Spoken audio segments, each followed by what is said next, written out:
Okay, there it is.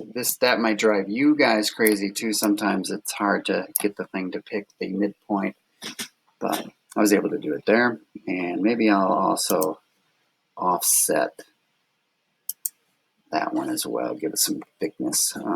Another way to do that, of course, was hold Control and actually makes it a sort of solid. There we go. And by doing that, I can already see I put that window in the too low.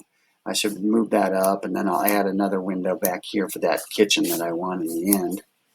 But that's good. That's what engineering of it and architecting of it will solidify the details.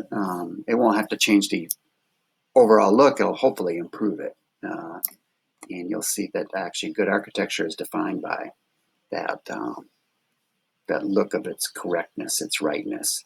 So what I also want to start working on here is adding some stairs and putting in more of the structural framing members.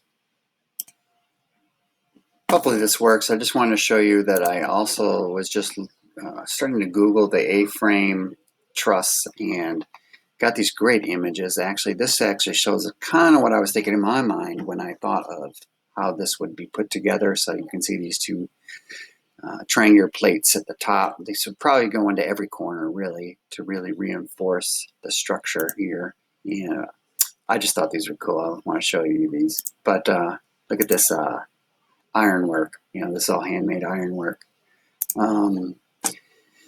And in the background, this actually looks a lot like what we're building. Ours is going to be way cooler than this. But essentially, this is a lot of what it is. So you got the rafters, and they actually have a little ladder in here for that loft above in the attic. So that's kind of cool. And I remember growing up, that's a lot of houses that actually have that little ladder. And this does look right. This looks, and they call out, so I'll save this as, by the way, and upload this later. Collar beams. So we have a double rafter on end triangle. And so the rafter, anytime the roof has a support, it's called a rafter. And then this collar obviously joins those together. So I would probably vote to say that we put in those collar beams. Well, ironically, I really want this to be an open high ceiling. So I may leave that off for right now. Actually, I just found this other image and wall studs. So the end walls, they're going to need those vertical studs put in along with for the doors and the windows. We're going to need the sill plates. We're going to need the top plates. And so I'm going to start working on those. This is a nice detail, and it does show the plywood, how that is applied. You can see how it's laced for the OSB or the roofing plywood put on the outside here. We'll probably ultimately would want some noggins in here as well, but we'll go back over here, and I'm going to start putting in the end wall studs. I kind of have this one in already with these supports, and I constructed, so I'll just need to put some over here. And to do that, I'll probably just sketch.